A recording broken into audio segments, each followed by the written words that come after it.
इस वीडियो में हम लोग देखेंगे क्लास 7th साइंस की बुक का चैप्टर 2 न्यूट्रिशन इन एनिमल्स। इस चैप्टर का हम लोग वर्ड टू वर्ड समझेंगे, एक एक शब्द हम इसका अच्छे से देखेंगे। तो देखिए, जैसे कि हम लोगों ने फर्स्ट चैप्टर में पढ़ा था कि किस तरीके से जो प्लांट्स हैं अपना खाना बनाते हैं खुद ब खुद, किस प्रोसेस से प्लांट्स जो हैं वो खाना बनाते हैं, फोटोसिंथेसिस की प्रोसेस से।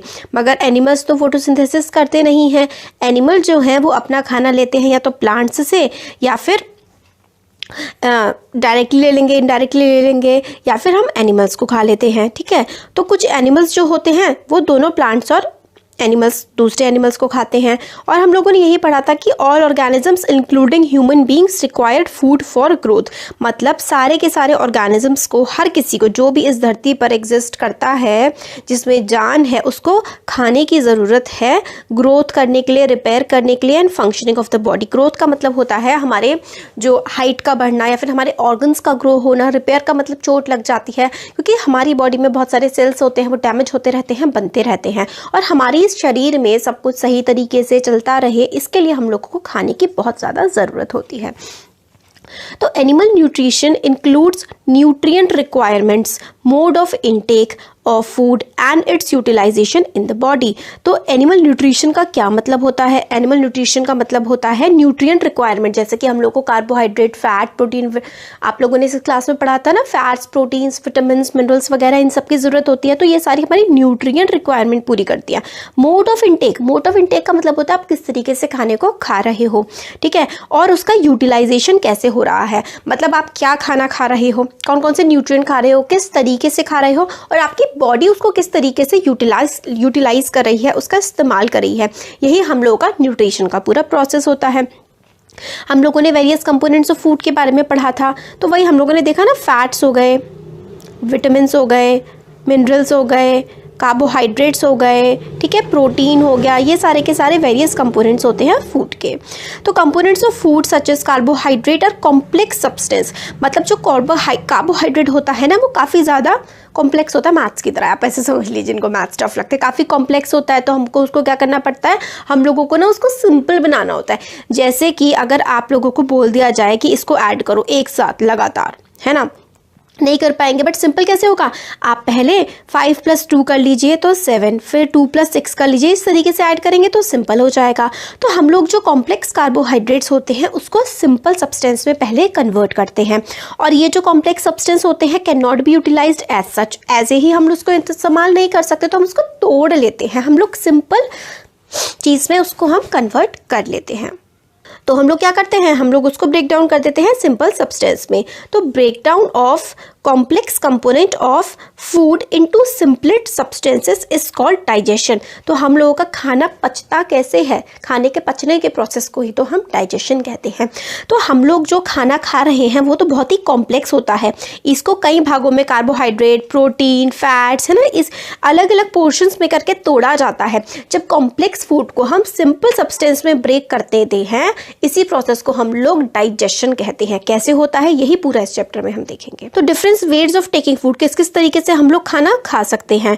तो मोड ऑफ टेकिंग फूड हमारी बॉडी में काफ़ी ज़्यादा अलग अलग होता है। जानवर अलग तरीके से खाते हैं, इंसान अलग तरीके से खाते हैं।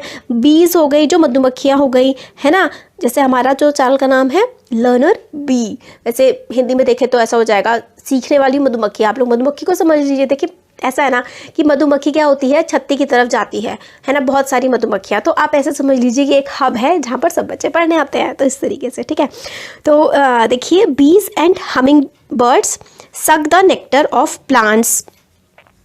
ठीक है, तो बीज और हो गए, हमिंग बर्ड्स हो गए, सक करते हैं मतलब चूसते हैं नेक्टर ऑफ प्लांट। नेक्टर होता है रस, है ना, रस चूसते हैं फूलों का। जो बर्ड्स और बीज वगैरह होती हैं, इन्फेंट्स ऑफ ह्यूमन मतलब छोटे बच्चे जो होते हैं, और काफ़ी सारे जो एनिमल्स होते हैं वो अपनी माँ का दूध पीते हैं। स्नेक जैसे कि पाइथन, वो क्या करता है, अपना जो प्रे होता है, प्रे का मतलब होता है शिकार, जो पाइथन का शिकार होता है वो उसको पूरा का पूरा क्या करता है, निकल जाता है। और कुछ एक्वेटिक एनिमल होते हैं, पानी में रहने वाले जानवर, वो फिल्टर करते हैं छोटे खाने के पार्टिकल जो कि तैर रहे होते हैं समुद्र में, वो उनको खा लेते हैं। तो अलग अलग वेज होते हैं खाना खाने के। ठीक है, अब आगे अमेजिंग फैक्ट हमें ये है कि जो स्टारफिश होती है ना, वो किसको खाती है, ऐसे ऑर्गेनिज्म को खाती है जिनका जो ना कैल्शियम का सेल, देखिए कैल्शियम कार्बोनेट होता है। कैल्शियम कार्बोनेट ना काफ़ी ज़्यादा हार्ड होता है, तो ये क्या करती है, उसको धीरे धीरे कोरोड करती है। फिर उसके बाद जेलीफिश तो ऐसे ऐसे करके होती है, इसका जो स्टमक है ना वो ऊपर निकल के आता है इसके मुंह पे, इसका पेट इसके मुंह में आ जाता है, और ये जो सॉफ्ट एनिमल होता है ना हार्ड शेल के अंदर उसको खा जाता है। मतलब इसका मुंह बाहर निकल के आया और इसने जो एनिमल था उसको अपने अंदर ले लिया, और फिर इसका जो पेट है वो मुंह से अंदर की तरफ चला जाता है। मतलब पेट बाहर निकल के आता है मुंह तक और फिर पेट वापस अंदर चला जाता है, और धीरे धीरे खाना अपना पचाते रहते हैं। अब ह्यूमन का डाइजेशन किस तरीके से होता है, हम लोग जो है खाना खाते हैं अपने मुंह से, अपने माउथ की हेल्प से, हाथ में लेकर के मुंह में खाना डालते हैं, तो इस तरीके से हम लोग खाना खाते हैं, फिर डाइजेस्ट होता है और हमारी बॉडी के वेरियस प्रोसेसेस की हेल्प से हम खाने का इस्तेमाल करते हैं। तो अनयूज्ड पार्ट जो होता है, जो हम लोग उसको डिफिकेट कर देते हैं, अपनी बॉडी से बाहर निकाल देते हैं, है ना, पॉटी की फॉर्म में। तो अनयूज्ड पार्ट्स जो होते हैं, जो खाना हम लोगों ने यूज़ नहीं रहा, वो हम बॉडी के अपने बाहर निकाल के फेंक देते हैं। तो आप लोगों ने क्या कभी सोचा है ये कैसे होता होगा?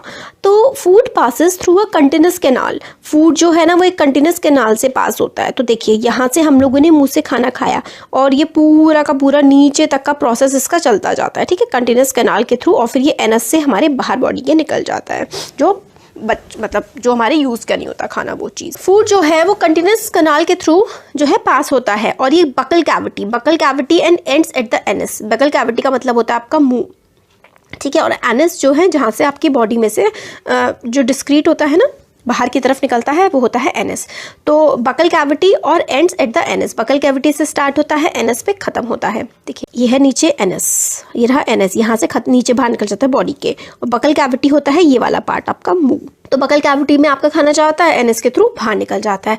तो आपका जो ये कैनाल होता है जिसको हम लोग एलिमेंट्री कैनाल कहते हैं, ये कई सारे पार्ट्स में डिवाइडेड होता है। सबसे पहले तो आपका आता है बकल कैविटी आपका मुंह, फिर आता है फूड पाइप, या फिर उस फूड पाइप को हम लोग ओएसोफेगस भी कहते हैं। ये है फूड पाइप है, इसको हम लोग क्या कहते हैं, एक तो फूड पाइप कहते हैं और एक ओएसोफेगस कहते हैं, दो नाम है इसके। फिर उसके बाद हमारा खाना जाता है फूड पाइप से स्टमक, हमारे पेट में, ये रहा हमारा पेट, ठीक है, पेट में जाएगा, पेट से स्मॉल इंटेस्टाइन में जाएगा, ये वाले, ठीक है, स्मॉल से फिर लार्ज इंटेस्टाइन में जाएगा, लार्ज इंटेस्टाइन से एनस में चला जाएगा। तो ये सारे के सारे जो हैं मेनली 6 पार्ट होते हैं हमारे डाइजेस्टिव सिस्टम के, और हमारे एलिमेंट्री कैनाल इसी तरीके से डिवाइडेड होता है। फिर देखिए food components gradually get digested as food travels through the various compartment. तो खाना देखिए आपके मुंह से निकलता नहीं है, मुंह में जाता है। तो खाना आपके मुंह में जाता है, फिर उसके बाद ये जो फूड पाइप है जिसको ओएसोफेगस बोलते हैं, इसमें से फिर हमारे स्टमक में जाता है। फिर इसमें काफ़ी सारे ना प्रोसेस चल रहे होते हैं स्पीच में, तो वो देखने हैं हमें इस चैप्टर में। तो फूड काफ़ी सारे कंपार्टमेंट से ट्रेवल कर रहा होता है। इनर वॉल्स जो होती हैं, मतलब ये जो स्टमक है, स्टमक के अंदर की जो वॉल्स होती हैं और जो स्मॉल इंटेस्टाइन होता है, and the various glands associated with the canal such as salivary glands, liver, pancreas secrete juices. तो सेलिवरी ग्लैंड जो है ना वो मुंह में थूक बनाने का काम करता है। तो जो आपका मुंह में सलाइवा होता है ना, थूक को इंग्लिश में सलाइवा बोलते हैं। तो जो सलाइवा होता है ना वो आपके, जब आप खाना खाते हैं तो जो खाना आप मिक्सिंग कैसे होती है, जब आपने दांतों से काटा, फिर उसके बाद एक वो लिक्विड सा बनने लगता है ना, थोड़ा थोड़ा सेमी लिक्विड टाइप का, तो वो सेलिवरी ग्लैंड की वजह से होता है। फिर उसके बाद लिवर जो है वो भी जूसेस सेक्रीट करता है। जूसेस आप आगे जाके देखेंगे कि ये मतलब हार्मोन्स होते हैं, कुछ एंजाइम्स होते हैं। तो पेनक्रियाटिक जूसेस भी सेक्रीट होते हैं। ये जूसेस जो है ना वो क्या करते हैं, आपका खाना बहुत कॉम्प्लेक्स होता है, उसमें carbohydrates, fat, vitamin, minerals, protein होते हैं, सबको ब्रेक करने का काम करते हैं। हमने पहले देखा था ना कि ब्रेक करके ही हम लोग खाने को डाइजेस्ट कर पाते हैं। तो बहुत सारे जूसेस होते हैं जो खाने को ब्रेक करते हैं, फूड को सिंपल सब्सटेंस में कन्वर्ट करते हैं। हमारा जो डाइजेस्टिव ट्रैक होता है ना, ये हम लोगों ने देख लिया 6 पार्ट में डिवाइडेड है, और काफ़ी सारे एसोसिएटेड ग्लैंड्स होते हैं, जैसे कि सेलिवरी ग्लैंड हो गया, पेनक्रियाटिक जूसेस हो गए, काफ़ी सारे ग्लैंड्स होते हैं। और जो ये हमारा पूरा का पूरा एलिमेंट्री कैनाल और सारे जो ये जूसेस होते हैं, एसोसिएटेड ग्लैंड्स होते हैं, इनसे मिलकर के डाइजेस्टिव सिस्टम बनता है। अब हम लोग पूरा अच्छे से देखते हैं। माउथ या फिर बकल कैविटी। माउथ जो होता है उसमें से हम लोग खाना लेते हैं, और माउथ में ही क्या हो जाता है, हमारा खाना जो हम लोग खाना मुंह के अंदर लेते हैं ना, जब खाना खाते हैं, इस प्रोसेस को इंजेशन बोला जाता है। इंजेशन का मतलब होता है मुंह के अंदर खाना लेना, ठीक है। फिर हम लोग ने मुंह के अंदर खाना लिया, फिर आप लोग क्या करते हैं, फिर आप लोग उसको चबाते हैं। We chew food with the teeth and break it down mechanically into small piece. फिर हम लोग क्या करते हैं, फूड च्यू करते हैं, चबाते हैं मैकेनिकली। देखिए मैकेनिकली का मतलब होता है जिस काम में थोड़ा जोर पड़ता है। आपके चलना एक मैकेनिकल प्रोसेस, आपका भागना भी एक मैकेनिकल प्रोसेस है। इसी तरीके से आपके मुंह को चलाना, अपने दांतों से चबाना भी एक मैकेनिकल प्रोसेस है। मैकेनिकल का मतलब है कि आप अपने आप वो काम कर रहे हैं, कुछ एक एक्टिविटी हो रही है। तो अपने दांत से चबाते हैं खाने को। Each tooth is rooted in a separate socket in the gums. मतलब हर टूथ जो है अलग अलग जगह होता है। यहाँ पर ये देखिए, जो आपके सबसे लास्ट वाले दांत होते हैं, सबसे आखिर में जो दांत होते हैं, उसको हम लोग, आखिर के 3 दांतों को हम लोग मोलर बोलते हैं। जो आखिर के 3 दांत होते हैं उसको क्या बोला जाता है, मोलर बोला जाता है। फिर उस 3 के आगे वाले जो 3 दांत होते हैं, इसको प्री मोलर बोला जाता है। फिर और आगे के 3 दांत जो होते हैं कैनाइन, और फिर उसके आगे के क्या होते हैं, आगे के ये जो एक एक दांत होता है, ये वाला और ये वाला, ये इंसीजर बोलते हैं। आपको याद कर लेना, और ज़्यादा कुछ नहीं है इसमें, सिर्फ मोलर, प्रीमोलर, कैनाइन और इंसीजर की लोकेशन, बस इतना याद कर लीजिएगा। तो हमारे टीथ जो है वो काफ़ी इंपॉर्टेंट फंक्शन परफॉर्म करते हैं, हमारे खाने को चबाते हैं, चबाने में हमारी मदद करते हैं। और फिर वही हम लोग खाने को चबाते हैं, चबा करके खाते हैं। अभी ये मिल्क टीथ और परमानेंट टीथ भी हम देखेंगे। तो इतने में ही क्या होता है ना, माउथ में क्या होता है, सेलिवरी ग्लैंड होते हैं, तो वो सलाइवा थूक प्रोड्यूस करते हैं, और वो क्या करता है, फूड की मिक्सिंग में हमारी काफ़ी ज़्यादा हेल्प कर देता है। फिर यही है इसमें कि वो फूड की मिक्सिंग में क्या कर देता है, काफ़ी ज़्यादा हमारी हेल्प कर देता है। अभी जो वैसे इस एक्टिविटी में सिर्फ यही है कि अगर आप लोग बिना चबाया हुआ खाना जो होता है ना, आपने राइस खाए, तो राइस में कार्बोहाइड्रेट होते हैं। जब आप कार्बोहाइड्रेट पे जो है ना आयोडीन का सोल्यूशन डालते हैं, तो कार्बोहाइड्रेट ब्लू हो जाता है। और जब आप लोग खाने को चबा लेते हैं, तो हमारा जो सलाइवा होता है ना, वो कार्बोहाइड्रेट को किस में चेंज कर देता है, स्टार्च में चेंज कर देता है। तो स्टार्च के में चेंज कर देता है, इसलिए जो है, जो चावल आपके चबाए हुए हैं मुंह के, वो कलर चेंज नहीं करते हैं। इसमें आपको एक तो उबले हुए चावल डालने हैं और मुंह में चबाए हुए चावल डालने हैं। फिर आयोडीन सोल्यूशन डालना है। आयोडीन सोल्यूशन जो उबले हुए चावल हैं वो उसको ब्लू कर देगा, बट जो चबाए हुए चावल है ना, उसमें कार्बोहाइड्रेट से, हमारे सेलिवरी ग्लैंड की हेल्प से हम लोगों ने क्या किया है, कार्बोहाइड्रेट को हमने स्टार्च में चेंज कर दिया है। इसका मतलब क्या निकलता है कि हमारे मुंह के अंदर जब हम लोग खाने को चबा रहे होते हैं, उसी टाइम पर ही क्या होता है, उसी टाइम पर हमारा saliva breaks down the starch into sugar.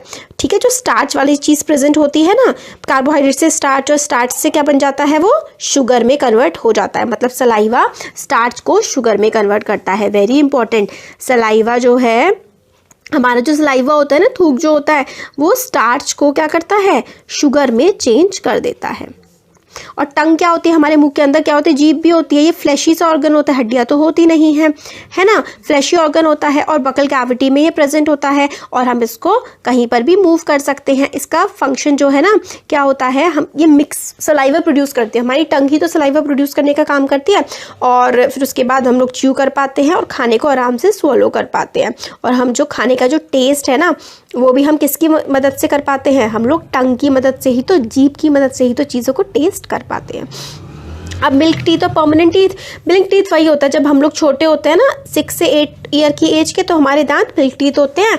और जब छोटे बच्चे के दांत आते हैं और 6 से 8 साल की एज में, वो गिरने भी लग जाते हैं। उसके बाद जो दांत आते हैं, जो आपके अभी दांत हैं, वो परमानेंट टीथ है, वो आपकी पूरी लाइफ रहेंगे, कि अगर आपके बस ख़राब ना हो जाए। ठीक है, आगे जो है, आगे एक और बॉक्स है, स्वीट्स एंड टूथ डिके। तो बस यही है कि हमारे मुंह में काफ़ी सारे बैक्टीरियाज प्रेजेंट होते हैं। वो हमारे लिए हार्मफुल तो नहीं होते, बट अगर हम लोग अपने दांतों को साफ़ नहीं रखेंगे, अच्छे से खाना खाने के बाद दांतों को नहीं साफ़ करेंगे, तो ये बैक्टीरिया डेवलप करने लगेंगे और बड़े होने लगेंगे। ये बैक्टीरिया क्या करते हैं, शुगर को जो प्रेजेंट होती है ना, उस पर ये एसिड में कन्वर्ट कर देते हैं। मतलब जो हमारे दांतों में शुगर रह जाती है, उसको बैक्टीरिया क्या करते हैं, एसिड बनाते हैं। बैक्टीरिया शुगर को एसिड में कन्वर्ट कर देते हैं, और इन एसिड की वजह से हमारे दांत खराब होने लगते हैं, जिसको टूथ डिके बोलते हैं। और टाइम के साथ साथ हमारे दांत काफ़ी ज़्यादा खराब हो जाते हैं। इसलिए जो चॉकलेट हो गई, सॉफ्ट ड्रिंक हो गई, स्वीट ड्रिंक्स वगैरह, ये सब टूथ डिके के लिए काफ़ी ज़्यादा मतलब वो होती है रिस्पॉन्सिबल। तो हम लोगों को कम से कम दिन में 2 बार जो है दांत साफ करने चाहिए अपने, मतलब दांतों से कर लीजिए, ब्रश करना चाहिए, मतलब ये बात है। और डेंटल फ्लॉस होता है, मतलब उसमें से आपके दांतों में कुछ फंसा वगैरह है तो वो उससे निकल जाता है। तो अगर हम ऐसा करेंगे तो हमारे जो दांत है वो हेल्दी रहते हैं। फिर आगे हमारा आता है फूड पाइप। फूड पाइप को हम लोग क्या कहते हैं? फूड पाइप को हम ऑइसोफेगस भी कहते हैं। ऑइसोफेगस हम लोगों ने डायग्राम में देखा था ना, लंबी सी नली जैसी थी। तो खाना हमारे मुंह में चबने के बाद इस नली में से ही पास होता हुआ हमारे गले में प्रेजेंट टाइप की होती है ये देखिए, नली से, ऑइसोफेगस से हमारा जो खाना है वो हमारे स्टमक में पहुंचता है। तो यही है कि along the neck and the chest, chest से होता हुआ फूड जो है वो नीचे की तरफ पुश डाउन होता है। फूड पाइप की जो वॉल होती है उस खाने को नीचे नीचे की तरफ धक्का देती हैं। और ये मूवमेंट जो है ना सारा का सारा, ये actually this movement takes place throughout the alimentary canal and pushes the food downward. तो पूरा एलिमेंट्री कैनाल मतलब बकल कैविटी से लेकर के एनएस तक ये मूवमेंट चलता ही रहता है, खाने को नीचे धक्का देने वाला। कई बार फूड जो है इज़ नॉट एक्सेप्टेड, कई बार फूड को स्टमक एक्सेप्ट नहीं करता है, तो क्या होता है वापस पूरा का पूरा प्रोसेस हो जाता है और उल्टी हो जाती है। तो इंस्टेंसेस आपको रिकॉल करने, जब आपको वॉमिट होती है तो खाना जो सारा का सारा होता है, पेट अगर उसको डाइजेस्ट नहीं कर पाता वो सारा बाहर निकल के आ जाता है। तो एलिमेंट्री कैनाल की हेल्प से हमारा मुंह से खाना पेट में जाता है और एलिमेंट्री कैनाल में मूवमेंट्स होती रहती है जिसकी वजह से उसको नीचे पेट में पुश करता है वो। अब आता है हमारा स्टमक, हमारा पेट। तो stomach is a thick walled bag. Stomach जो है वो काफ़ी एक बैग जैसा होता है, काफ़ी मोटा सा थिक से उसका बैग होता है। और इसकी शेप जो है ना जे टाइप की होती है, मतलब इस टाइप की, ऐसे करके ये देखिए, हाँ जे शेप का स्टमक होता है। और सबसे बड़ा widest part of alimentary canal, alimentary canal हमारा बकल कैविटी से एनएस तक, जिसमें हमारा stomach, small intestine, large intestine सब कुछ आता है। तो एलिमेंट्री कैनाल का सबसे बड़ा पार्ट ये होता है। और ये it receives food from food pipe, food pipe से फूड रिसीव करता है एक तरफ से, ठीक है, फूड पाइप से खाना आता है और स्टमक में जाता है और स्टमक से स्मॉल इंटेस्टाइन में जाता है। ठीक हो गया। इनर लिनिंग जो होती है, मतलब स्टमक के अंदर की जो लाइन होती है, उसमें क्या होता है? Secrete mucus, hydrochloric acid and digestive juices. तो हाइड्रोक्लोरिक एसिड क्या करता है? मेंटेन करता है बैलेंस को। हाइड्रोक्लोरिक एसिड और म्यूकोस ये जो है और डाइजेस्टिव जूसेस ये निकालता है। म्यूकस जो है वो प्रोटेक्ट करती है लिनिंग ऑफ स्टमक। म्यूकस का क्या काम होता है? जो HCl प्रोड्यूस होता है ना, इससे पेट की लाइनिंग को प्रोटेक्ट करना। एसिड काफ़ी सारे बैक्टीरियाज को मार देता है जो कि एंटर करते हैं हमारे फूड के थ्रू हमारी बॉडी में। इसलिए कई बार हमारा पेट जो है ना काफ़ी एसिडिक, अगर हम लोग ज़्यादा एसिड वाली चीज़ें खा लें तो एसिडिटी बनने लगती है, क्योंकि हमारे पेट में ऑलरेडी एसिड HCl प्रोड्यूस होता है और अगर हम और ज़्यादा खा लें तो थोड़ी दिक्कत सी होने लगती है। और ये डाइजेस्टिव जूसेस जो काफ़ी सारे सेक्रीट होते हैं वो क्या करते हैं? प्रोटीन्स को सिंपल सब्सटेंस में तोड़ देते हैं। तो प्रोटीन का जो ब्रेकेज होता है वो कहाँ पर होता है? स्टमक में, मतलब प्रोटीन का टूटना स्टमक में स्टार्ट होता है और कार्बोहाइड्रेट्स का तो हमारे माउथ में ही हो जाता है। अब आता है small intestine. Small intestine is highly coiled and about 7.5 metre long. इतनी ज़्यादा लंबी चीज़, हम लोग कितने मीटर के होता है? अगर आपको पता है ना कि हम लोग की जनरल हाइट कितनी होती है तो आप ज़रूर बताइएगा। 1 के अराउंड होती है। और 7.5 इतनी लंबी चीज़ भाई हमारी बॉडी में फिट कैसे होती है? तो भाई क्या होता है ना, कोइलिंग कोइलिंग कोइलिंग, गोड़ मुड़ करके ये फंसी हुई होती है।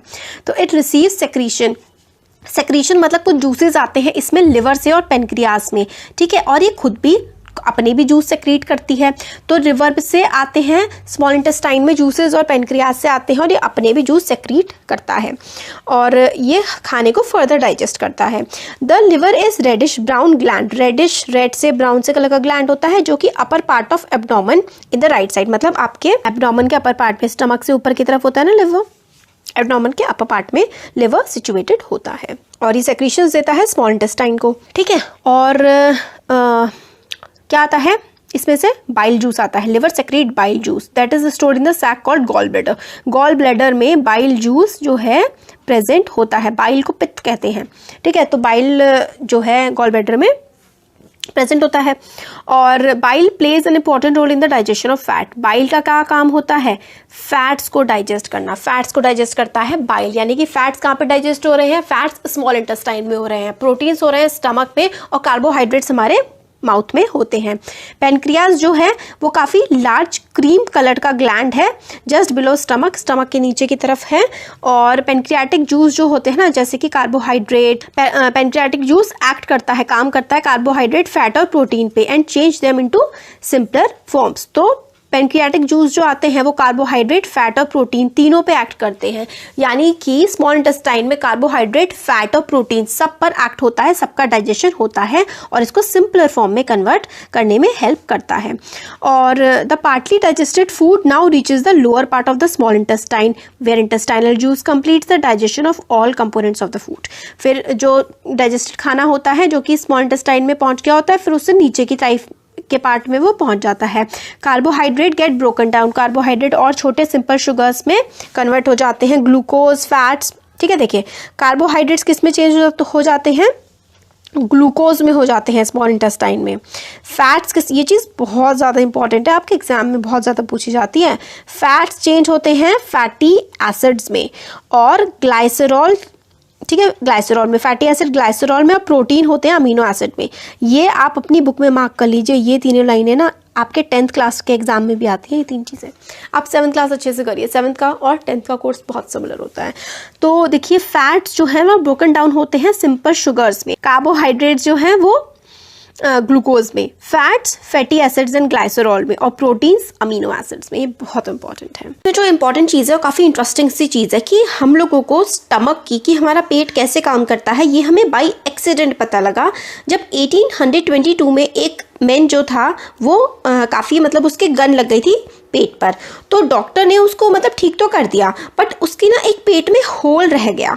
अब उसके पेट में होल जो रह गया ना, फिर उससे क्या हुआ कि डॉक्टर थे विलियम ब्योमंट। डॉक्टर विलियम ब्योमंट जो थे, जब उसका ट्रीटमेंट कर रहे थे तो उनको सब कुछ अंदर का दिखता था कि किस तरीके से उसके पेट में वर्किंग हो रही है, कैसे खाना पेट में आ रहा है, कैसे वो टूट रहा है, किस तरीके से स्मॉल इंटेस्टाइन में जा रहा है, कौन कौन से जूसेस सेक्रीट कर रही है स्मॉल इंटेस्टाइन। वो सारी की सारी चीज़ें जो हैं वो मतलब इसमें एलेक्स सेंट मार्टिन्स जो थे इनमें वो देखने लगे। फिर इनको इसकी हेल्प से समझ में आया कि किस तरीके से हमारा स्टमक जो है वो वर्क करता है। तो ये लोग ये वाला जो पार्ट है हमने देख लिया था कि कार्बोहाइड्रेट्स, बहुत मैंने अच्छे से बताया था कि ये बहुत इंपॉर्टेंट है कि कार्बोहाइड्रेट्स जो हैं वो सिंपल शुगर्स में ब्रेक हो जाते हैं, जैसे कि ग्लूकोज। ठीक है, कार्बोहाइड्रेट्स ग्लूकोज में कन्वर्ट हो जाते हैं। फैट्स फैटी एसिड्स में, फैट जो है वो फैटी एसिड्स और हमारे ग्लाइसरॉल में कन्वर्ट होते हैं, और प्रोटीन्स जो हैं वो अमीनो एसिड में कन्वर्ट होते हैं। तो ये चीज़ बहुत इंपॉर्टेंट है। अब हम लोग देखते हैं एब्जॉर्प्शन इन स्मॉल इंटेस्टाइन, हम किस तरीके से स्मॉल इंटेस्टाइन में आता है खाना और क्या होता है वो देखा। अब वो खाना आ गया, ब्रेक डाउन हो गया, अब एब्जॉर्ब भी तो होगा, मतलब वो खाना आ चुका है, वो खाना अब सिंपल फॉर्म में ब्रेक डाउन हो चुका है। अब स्मॉल इंटेस्टाइन उसको यूज़ भी तो करेंगे, और यूज़ करके खाने से न्यूट्रिएंट्स लेकर के अब पूरी बॉडी में पहुँचाए जाएंगे। तो वो कैसे होता है, तो डाइजेस्टेड फूड जो है अब वो ब्लड वेसल्स में पास करते हैं। हमारी जो बॉडी में बहुत सारी ब्लड वेसल्स होती हैं, इनमें पास कर देते हैं through the wall of small intestine. Small intestine की वॉल से ब्लड वेसल्स में न्यूट्रिएंट्स जो है वो चले जाते हैं। और ये जो प्रोसेस होता है ना, इस प्रोसेस को हम लोग एब्जॉर्प्शन कहते हैं। इनर वॉल्स जो होती है ना, स्मॉल इंटेस्टाइन है, ठीक है, इसकी जो इनर वॉल्स होती हैं, अंदर वाली वॉल, उसमें ना छोटे छोटे फिंगर जैसे, उंगली जैसे प्रोजेक्शंस होते हैं। ठीक है, ऐसा लग रहा होता है कि जैसे कुछ उंगलियां छोटी छोटी सी निकली हुई हो। इनको हम लोग बोलते हैं विली। विली का काम क्या होता है, The inner walls of the small intestine have thousands of finger-like outgrowths. These are called villi. ठीक है, तो इसका काम होता है, ये बहुत इंपॉर्टेंट है कि विली का काम क्या होता है। The villi increase surface area for absorption of digested food. तो विली जो है ना वो सरफेस एरिया बढ़ा देती है एब्जॉर्प्शन के लिए डाइजेस्टेड फूड के। मतलब क्या हुआ, खाना जो डाइजेस्ट हुआ है ना वो अच्छे से एब्जॉर्ब हो जाए, तो विली क्या करती हैं, सरफेस एरिया मतलब थोड़ा सा बड़ा कर देती हैं स्मॉल इंटेस्टाइन को, ताकि खाना अच्छी तरीके से एब्जॉर्ब हो जाए। विलस जो है, ये जो विली है, इनका काफ़ी ज़्यादा थिन और बारीक सा नेटवर्क होता है, और small blood vessel close to its surface, मतलब काफ़ी ज़्यादा ही एक्सटेंसिव नेटवर्क इनका होता है, बहुत ज़्यादा होती है स्मॉल इंटेस्टाइन में, और स्मॉल ब्लड वेसल्स से भी ये कनेक्टेड होती हैं। Surface of villi absorbs the digested food material, ठीक है। फिर डाइजेस्टेड जो खाना पच जाता है उसको ये एब्जॉर्ब कर लेती हैं।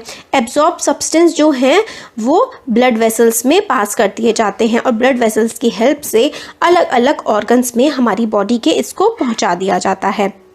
फिर दे आर यूज्ड, इनका इस्तेमाल होता है काफ़ी सारे कॉम्प्लेक्स सब्सटेंसेस बनाने में, जैसे कि प्रोटीन्स। तो ये हम जो खाना बनाते हैं, खाना खाते हैं, इसी से हमें प्रोटीन और फैट्स, मिनरल्स, विटामिन सब कुछ इसी से मिलता है, तो प्रोटीन बनाने के काम आता है। This is called assimilation. Assimilation का मतलब है कि खाना एब्जॉर्ब हो गया, अलग अलग बॉडी के पार्ट्स में भेज दिया गया और फिर उसका प्रोटीन बनाने में हेल्प करा जा रहा है, मतलब अब इससे प्रोटीन बनाया जा रहा है, तो इसको हम लोग कहते हैं एसिमुलेशन। तो फिर आगे है, in the cells glucose breaks down with the help of oxygen into carbon dioxide and water and energy is released. तो जो ग्लूकोज होता है ना, हम लोगों ने कार्बोहाइड्रेट से ग्लूकोज बना लिया था, अब ग्लूकोज भी टूटता है ऑक्सीजन, ग्लूकोज के साथ जब ऑक्सीजन मिलती है तो कार्बन डाइऑक्साइड बनती है, वाटर बनता है, वाटर का फॉर्मूला होता है H2O, और काफ़ी सारी एनर्जी रिलीज होती है, और जो एनर्जी हम लोग अपनी रोज़मर्रा की ज़िंदगी में इस्तेमाल करते हैं। तो ग्लूकोज जो है वो ऑक्सीजन की हेल्प से टूट जाता है कार्बन डाइऑक्साइड में और वाटर में, और काफ़ी सारी एनर्जी रिलीज हो जाती है। और फूड दैट रिमेन्स अनडाइजेस्टेड, और फूड खाना जो कि पचता नहीं है और एब्जॉर्ब नहीं हो पाता है, मतलब अब वो बिल्कुल वेस्ट हो चुका है ना, काफ़ी ज़्यादा वेस्ट है, तो अब वो हम लार्ज इंटेस्टाइन को भेज देते हैं। लार्ज इंटेस्टाइन जो है वो चौड़ी होती है मगर स्मॉल इंटेस्टाइन से छोटी होती है। स्मॉल इंटेस्टाइन की जो लेंथ है वो काफ़ी ज़्यादा होती है, लगभग 7 मीटर के अराउंड उसकी लेंथ होती है, मगर वो बहुत ही छोटे से एरिया में गोल गोल गोल गोल कॉइलिंग होकर के फिट हो जाता है, इसलिए उसको स्मॉल इंटेस्टाइन कहते हैं। लार्ज इंटेस्टाइन चौड़ी होती है, उसकी जो लेंथ है वो 1.5 मीटर के अराउंड होती है। इसका फंक्शन होता है to absorb water and some salts from the undigested food material. अब जो बचा हुआ अनडाइजेस्टेड फूड मटीरियल था, स्मॉल इंटेस्टाइन ने सारा का सारा जो डाइजेस्ट हो सकता था करके उसमें से सारे न्यूट्रिएंट्स निकाल करके ब्लड वेसल्स की हेल्प से पूरी बॉडी में पहुंचा दिया है, और वहाँ पे उससे एनर्जी जनरेट हो जाती है। फिर क्या होता है, जो बचा हुआ होता है, अभी भी खाना बचा हुआ है, उसमें सॉलिड पार्टिकल है, कुछ वाटर है, कुछ थोड़े बहुत सॉल्ट्स वगैरह बचे हैं, तो उसको लार्ज इंटेस्टाइन में भेजा जाता है और अब बाकी का डाइजेशन यहाँ चलता है। फिर रिमेनिंग वेस्ट प्रोडक्ट जो फिर डाइजेशन जो है एब्जॉर्प्शन का काम लार्ज इंटेस्टाइन में एब्जॉर्ब जब हो गया, फिर बाकी जो बिल्कुल वेस्ट है अब उसका कोई इस्तेमाल नहीं है बॉडी में, उसको रेक्टम में भेजते हैं और वो हमारे फीकल मटीरियल, इसको ईजी भाषा में ये बोलते हैं पॉटी, ठीक है, इजी भाषा में फीकल मटेरियल को यही बोला जाता है। तो फीकल मटेरियल हमारी बॉडी से बाहर निकल जाता है एनस के थ्रू और टाइम टू टाइम, ठीक है, और इसको बोलते हैं इजेशन। अब ये भी इंपॉर्टेंट है, व्हाट इज इजेशन, ठीक है। तो इसका आंसर ये है, faecal material removed through the anus from time to time, this is egestion, ये हो जाएगा। अब आता है ह्यूमन का पूरा पार्ट कंप्लीट हो चुका है। अब हम लोग इसमें जो रूमिनेंट्स हैं जैसे कि काओ, बफलो, डियर्स वगैरह, और फिर लास्ट में अमीबा, छोटा सा पार्ट है, फटाफट कवर हो जाएगा। हाँ, तो जैसे कि काओ, बफलो, ये सब क्या खाते हैं, ये सब घास खाते हैं। अगर आपने नोटिस किया हो कभी तो हमेशा ये अपना मुंह चलाते रहते हैं, तो ऐसा क्यों होता है? कंटिन्यूसली च्यू करने का मतलब होता है चबाते रहना, हमेशा कुछ ना कुछ ही चबाते रहते हैं।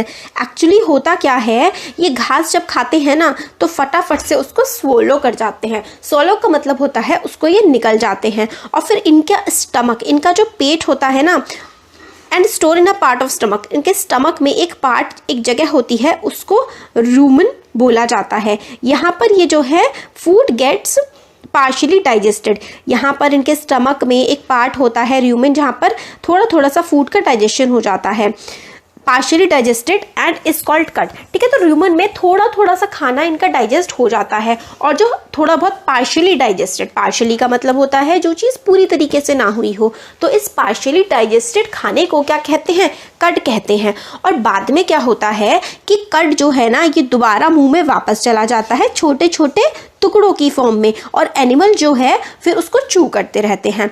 देखिए क्या होता है कि इन्होंने खाना खाया, फिर इनके स्टमक में चला जाता है, स्टमक में एक पार्ट होता है रूमेन, वहाँ पर थोड़ा बहुत खाना डाइजेस्ट हो जाता है। फिर इस थोड़े बहुत पार्शियली डाइजेस्टेड खाने को हम लोग कड बोलते हैं। फिर ये कड जो है ये दोबारा एनिमल के मुंह में जाता है और फिर वो उसको आराम से फटाफट मतलब धीरे धीरे चबाता रहता है। इस प्रोसेस को रूमिनेशन कहते हैं और ऐसे एनिमल्स जिनके पेट में रूमिन होता है उनको हम लोग रूमिनेंट्स कहते हैं। तो देखिए ये देखिए गाय ने घास खाई, पेट में गई, रूमिन है, स्मॉल इंटेस्टाइन है, रूमिन वगैरह है, तो रूमिन में थोड़ा था पार्शियली डाइजेस्ट हो जाता है और फिर वापस इनके मुंह में चला जाता है। पार्शियली डाइजेस्टेड फूड को कड कहते हैं। और ये जो खाते हैं वो घास खाते हैं। घास जो है ना उसमें बहुत ज़्यादा सेल्यूलोज होता है। सेल्यूलोज भी क्या होता है, एक तरीके का कार्बोहाइड्रेट होता है। रूमिनेंट्स जैसे कि कैटल मतलब गाय भैंस वगैरह एक्सेट्रा, इनके रूमन में ना, इनका जो रूमन होता है इसमें एक ऐसा बैक्टीरिया प्रेजेंट होता है जो इनको सेल्यूलोज डाइजेस्ट करने में हेल्प करता है। ह्यूमंस में ये बैक्टीरिया नहीं होता, इसलिए हम लोग घास नहीं खा सकते, हम घास को नहीं पचा सकते। काफ़ी सारे एनिमल्स इंक्लूडिंग ह्यूमन हम लोग सेल्यूलोज को डाइजेस्ट नहीं कर सकते हैं। एनिमल्स जैसे कि हॉर्स हो गए, रैबिट हो गए, इनके पास ना have large sac like structure called caecum, ठीक है, between oesophagus and small intestine. मतलब इनकी स्मॉल इंटेस्टाइन है और ऑइसेफेगस, ठीक है।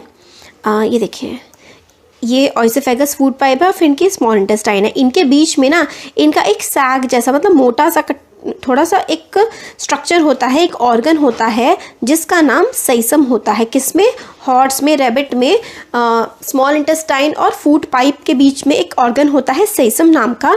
इसमें क्या होता है, the cellulose of food is digested here.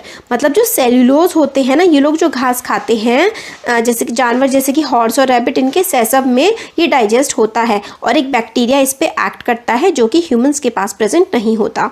तो अभी तक हम लोगों ने यही प्रोसेस डाइजेस्टिव सिस्टम के बारे में हमने देखा, मगर हमने ये देखा कि there are many small organisms which do not have a mouth. मगर बहुत सारे ऐसे ऑर्गेनिजम्स होते हैं जिनके पास अपना मुंह नहीं होता, तो वो लोग अपना खाना कैसे खाते हैं। तो यही हमें बताया गया है कि अमीबा जो है एक ऐसा ही माइक्रो ऑर्गेनिज्म है जो कि एक microscopic single celled organism that is found in pond water. तो दो क्वेश्चन बन के आ सकते हैं इसमें। यह है कि सिंगल सेल्ड ऑर्गेनिज्म का एक नाम बताइए। सिंगल सेल्ड ऑर्गेनिज्म का नाम क्या है, amoeba. Amoeba is a single celled organism, ठीक हो गया। Amoeba has a cell membrane. Amoeba के बाहर एक मेम्ब्रेन होती है। अ राउंडेड डेंस न्यूक्लियस, इनके पास सेल मेम्ब्रेन भी होती है, इनके पास न्यूक्लियस भी होता है और काफ़ी सारे वैक्यूल्स भी होते हैं। वैक्यूल्स में खाना स्टोर वगैरह ये करते हैं और इसमें साइटोप्लाज्म भी होता है।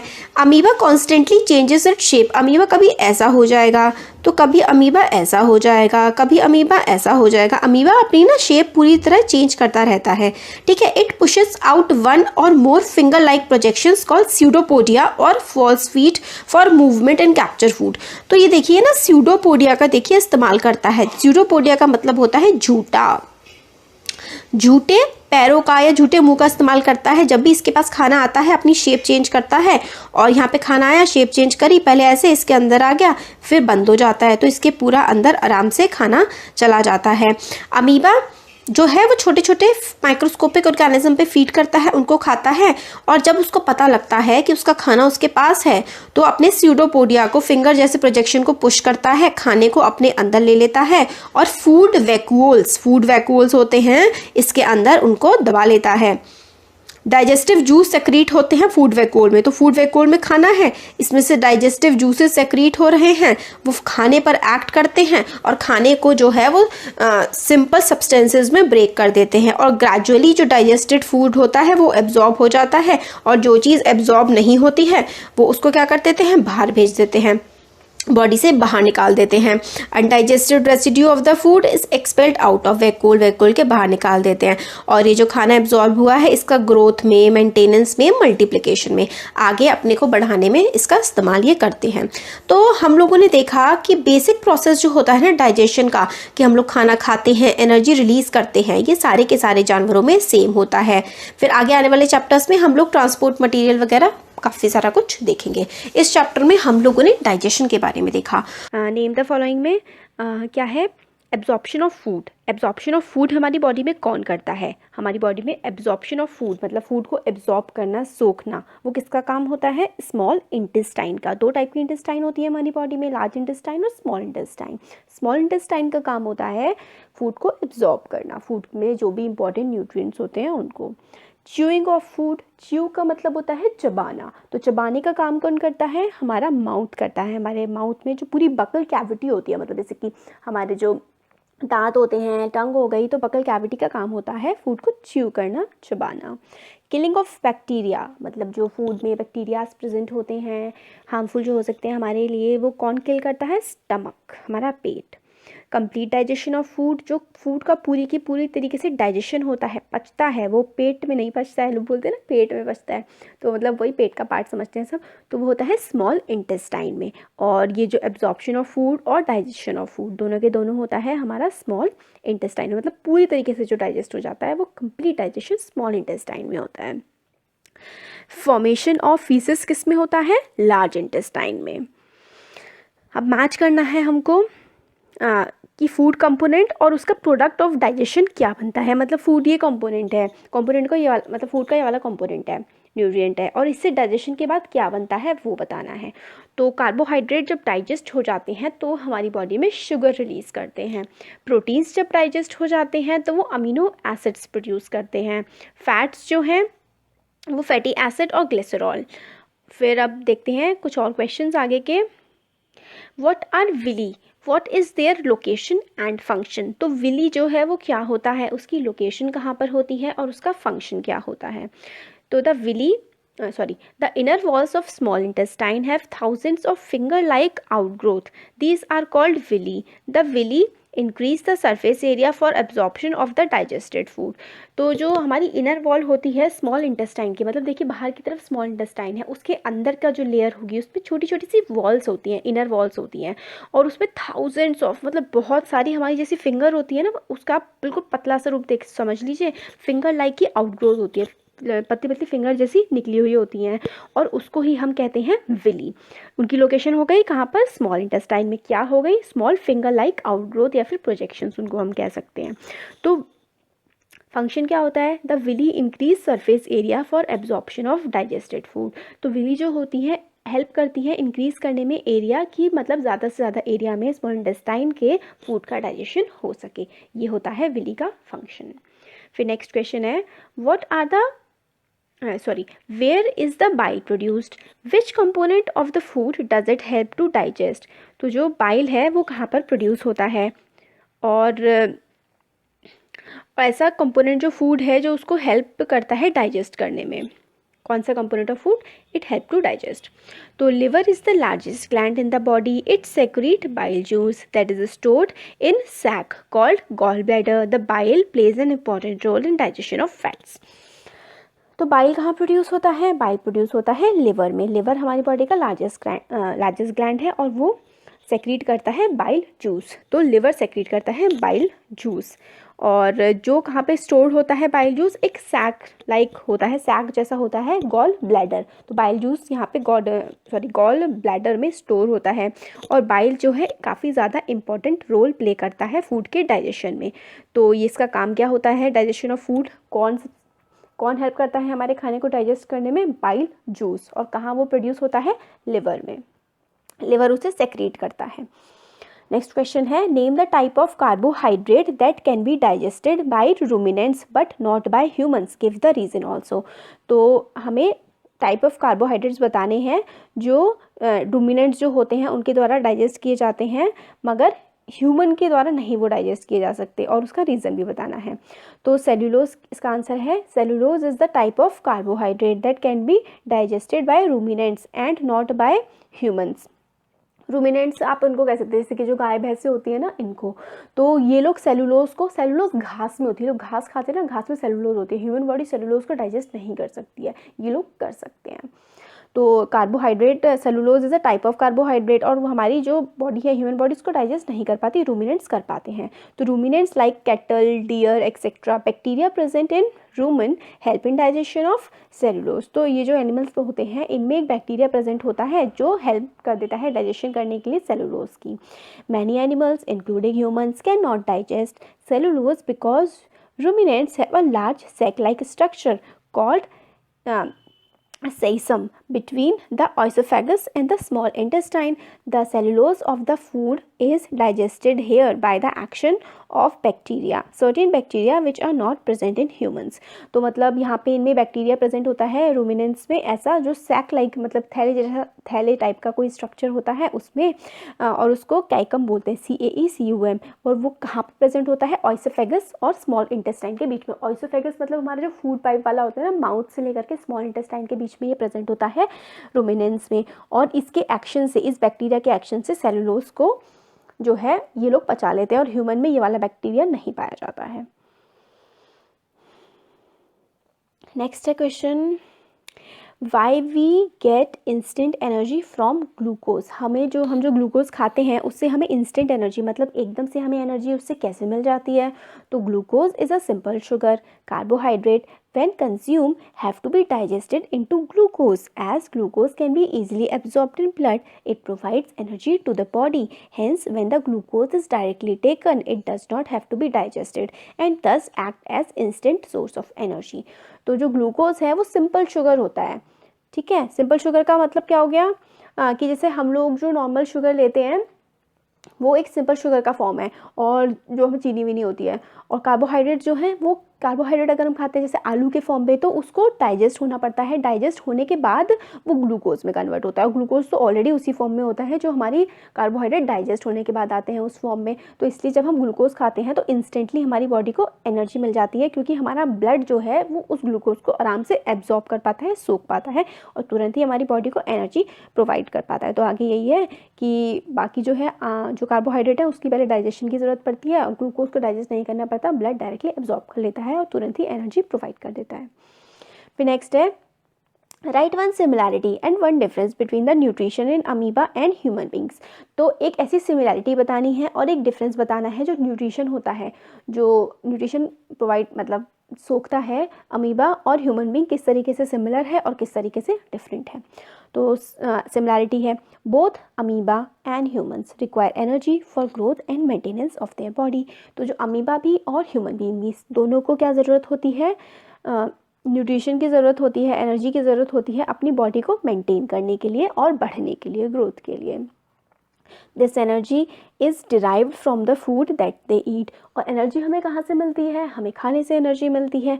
The complex food is broken down into simpler form by the process of digestion. तो डाइजेशन में हमारा क्या होता है? जो हम लोग खाना खाते हैं पहले हम च्यूइंग करते हैं, दांतों से उसको चबाते हैं, फिर उसके बाद वो हमारे स्टमक में जाता है, फिर स्मॉल इंटेस्टाइन में जाता है, और फिर हमारा फूड इस तरीके से डाइजेस्ट होता है।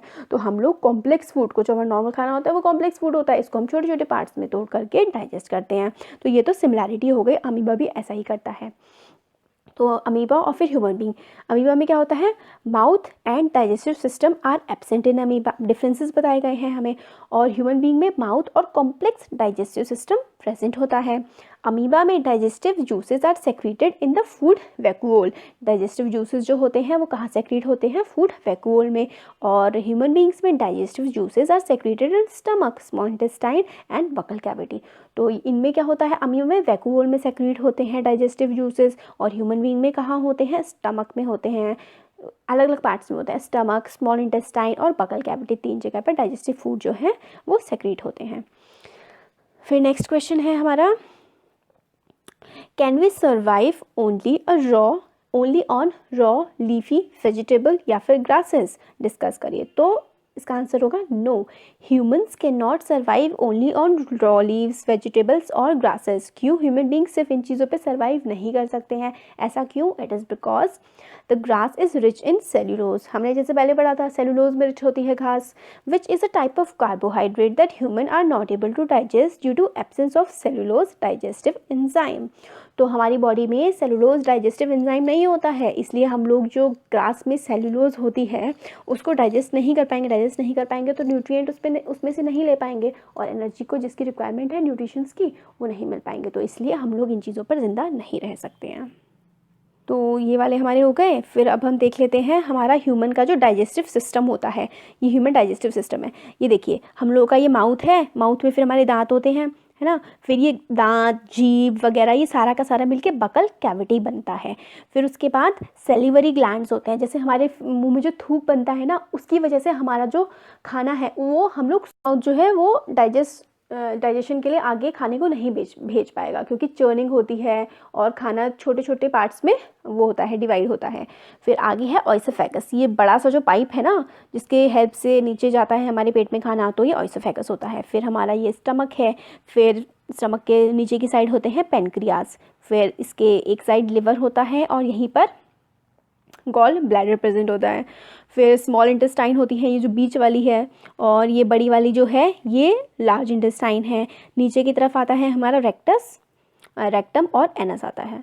तो ये हो गया हमारा ह्यूमन डाइजेस्टिव सिस्टम। और